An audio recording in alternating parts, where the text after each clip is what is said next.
My apologies for the confusion about how the limits work. I think it might be a little bit easier to demonstrate it, the contact limit versus just trying to explain it because it is getting a little bit confusing. So it's important to understand that the contact limit is not a consumable credit, right? It's not that once you engage or reach or import 1,000 contacts, that now the account is fully consumed and you can't, import more contacts or reach more folks. That's not how it works. Um, an active contact is just a record status. And it means that within your Leadfwd database, anyone that's set to be active can be engaged and they can be enrolled in sequences and workflows and things like this. So let's take Kevin here, for example. Kevin is active.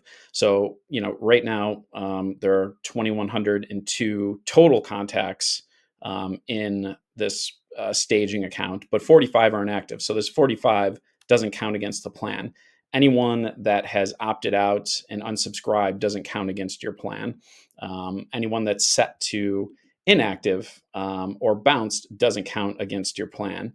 And you can continue to import um, contacts into the system and engage them. It's just that total active count can't exceed in this example 1,000.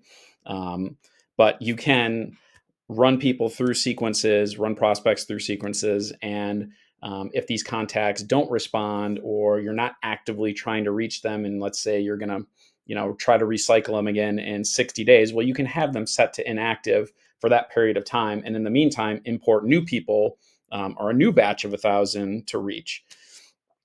So it's basically a limit at any one point in time, but it's not, that once you import 1,000 people, that that 1,000 is now fully consumed, and then that's it. That's not how it works. So it is perpetual. It is, I guess, on that basis, a lifetime limit, meaning it does refresh itself in the way that you can replace people with new people, or new contacts can replace old contacts. And obviously, you're going to have a lot of attrition with cold outbound because some 95% of these folks are never going to respond anyway. So you don't need to keep them in an active status. But the good thing is you can always come back and return someone to an active status and then try to recycle them. And our automation workflow makes this very simple. So you don't have to sit here doing this, changing statuses manually. And even in sequences, you can configure them. So, and I'll just show you quickly, so that a not interested or obviously do not contact request can automatically set folks to unsubscribed.